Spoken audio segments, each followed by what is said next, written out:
Welcome to Nizam News. Mahabubnagar జిల్లా కాంగ్రెస్ కార్యాలయంలో ఘనంగా గణతంత్ర దినోత్సవ వేడుకలు. 75వ గణతంత్ర దినోత్సవం సందర్భంగా మహబూబ్ నగర్ జిల్లా కాంగ్రెస్ కార్యాలయంలో గణతంత్ర దినోత్సవ వేడుకల్లో పాల్గొని జాతీయ జెండా ఆవిష్కరించిన జిల్లా కాంగ్రెస్ అధ్యక్షులు జి మధుసూదన్ రెడ్డి అనంతరం మీడియాతో మాట్లాడుతూ డీసీసీ అధ్యక్షులు దేవరకద్ర ఎమ్మెల్యే జీఎంఆర్ మాట్లాడుతూ భారత రాజ్యాంగం అమల్లోకి వచ్చి నేటితో 75 ఏళ్లు అవుతున్న సందర్భంగా దేశ ప్రజలకు గణతంత్ర దినోత్సవ శుభాకాంక్షలు తెలిపారు.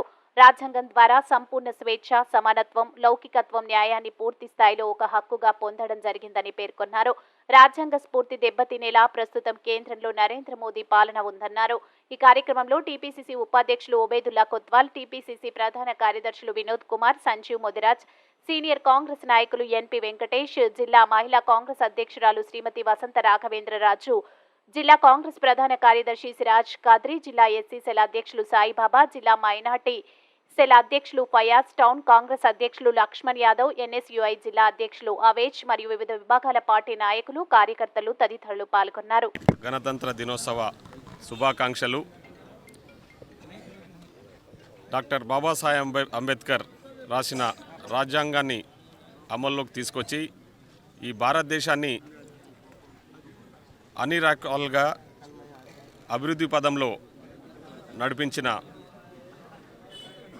ఆదర్శమూర్తి డాక్టర్ బాబాసాహెబ్ అంబేద్కర్.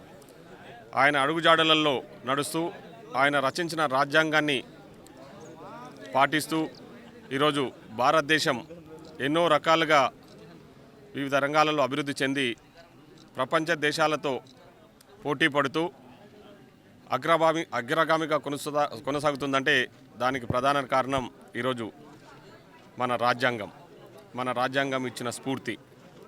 ఈరోజు కానీ ప్రస్తుత పరిస్థితులు చూస్తూ ఉంటే అటు కేంద్రంలో కానీ మొన్నటి వరకు ఇక్కడ ఉన్న రాష్ట్రంలో ఉన్న గత ప్రభుత్వం ఏవైతున్నాయో రాజ్యాంగాన్ని అపహాస్యం చేస్తూ అప్రజాస్వామిక పాలన కొనసాగిస్తూ కేంద్రంలో బీజేపీ కులాల మతాల మధ్యలో చిచ్చులు పెడుతూ ఒక సెంటిమెంట్తో ప్రజలను ఇబ్బందులను గురి చేసే ప్రయత్నాన్ని ఈరోజు మనం చూస్తూ ఉన్నాం. రాజ్యాంగం అందరికీ సమాన హక్కులు కల్పించింది. అన్ని రకాల కులాలు, అన్ని రకాల మతాలు కలిసి ఉండాలని ఒక లౌకిక వాదంతో ఈ భారతదేశం ముందుకు పోవాలని చెప్పేసి మన రాజ్యాంగం మనకు అవకాశం కల్పించింది. ఈరోజు బీజేపీ వాళ్ళేమో హిందుత్వం పేరుతో మతాల మధ్యలో, కులాల మధ్యలో చిచ్చులు పెట్టేసి ప్రజలను ఇబ్బందులకు గురి చేసే ప్రయత్నం చేస్తూ ఉన్నారు. కాబట్టి ప్రజలందరూ కూడా ఈరోజు ఐక్యమత్యంతో ముందుకు పోవాలని చెప్పేసి మా భావి భారత ప్రధాని, మా నాయకులు శ్రీ రాహుల్ గాంధీ గారు ప్రపంచంలోనే ఎవరు చేయని సాహసం భారత్ జోడో యాత్ర, కన్యాకుమారి నుంచి కాశ్మీర్ వరకు ఎండకు వానకు చల్లకు తట్టుకొని 4000 కిలోమీటర్లు పాదయాత్ర చేసి ప్రజలని మమేకం చేసి ప్రజలను సమస్యలను తెలుసుకుంటూ ముందుకు సాగిన భారత్ జోడో యాత్ర మనం అందరం చూసినాం. ఈరోజు మళ్ళీ భారత్ జోడో న్యాయయాత్ర అస్సాం నుంచి మొదలుపెట్టి మణిపూర్ నుంచి మొదలుపెట్టి ముంబై వరకు దాదాపు 6000 కిలోమీటర్లు మళ్ళా భారత్ జోడో న్యాయయాత్రను ఈరోజు ప్రారంభించిన విషయాన్ని కూడా మనం అందరం కూడా గమనించాల్సిన విషయం. ప్రజలను ఏకం చేయాలి, ప్రజలంతా భారత రాజ్యాంగాన్ని గౌరవించాలని చెప్పేసి ఈరోజు రాహుల్ గాంధీ గారు ఎంతో సాహసోపేతమైన న్యాయయాత్ర కొనసాగిస్తూ ఉన్నారు. ఆ యాత్రను కూడా అడ్డుకొని కేంద్రంలో ఉన్న బీజేపీ ప్రభుత్వం రాహుల్ గాంధీ గారిని ఇబ్బంది పెట్టే ప్రయత్నం చేస్తూ ఉన్నారు. అంటే రాజ్యాంగం కల్పించిన హక్కులను కాలరాసే ప్రయత్నం ఈరోజు బీజేపీ చేస్తూ ఉంది. కాబట్టి ప్రజలందరూ కూడా గమనిస్తూ ఉన్నారు. రాబోయే రోజుల్లో పార్లమెంట్ ఎన్నికలు వస్తూ ఉన్నాయి. ప్రజాస్వామ్యాన్ని కాపాడడానికి యావత్ భారతదేశ ప్రజలు, ముఖ్యంగా మా తెలంగాణ ప్రజలను కూడా మేము విజ్ఞప్తి చేస్తూ ఉన్నాం.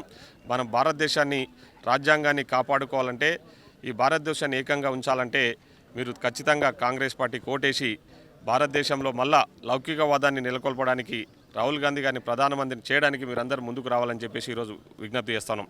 అదేవిధంగా తెలంగాణ రాష్ట్రాన్ని తీసుకుంటే మీరు చూసిరు, మొన్నటి వరకు ఒక అరాచక పాలన, ఒక దోపిడీ పాలన ఈ రాష్ట్రాన్ని తెలంగాణ రాష్ట్రం ఏర్పడిన తర్వాత పాలించి ఎక్కడికక్కడ ఆర్థికంగా రాష్ట్రాన్ని దివాలా తీయించి మన ఈరోజు ప్రజలందరూ కూడా వాళ్ళను ఓడగొట్టి ఇంటికాడ కూసబెట్టినా కూడా మళ్ళా అడ్డగోలి మాటలు మాట్లాడుతూ ఏమాత్రం సిగ్గు ఎగ్గు లేకుండా కేటీఆర్ అనే వ్యక్తి రాజ్యాంగాన్ని అపాశం చేస్తూ ప్రజాస్వామ్యబద్ధంగా ఏర్పడ్డ ప్రభుత్వాన్ని కూలదోయాలనే ప్రయత్నాన్ని చేస్తున్న ఈ దుర్మార్గులను ప్రజలు ఆల్రెడీ బుద్ధి చెప్పిర్రు. మళ్ళీ రాబోయే ఎంపీ ఎలక్షన్లో కూడా బుద్ధి చెప్తారని చెప్పేసి ఈరోజు ఈ సందర్భంగా తెలియజేస్తున్నాం.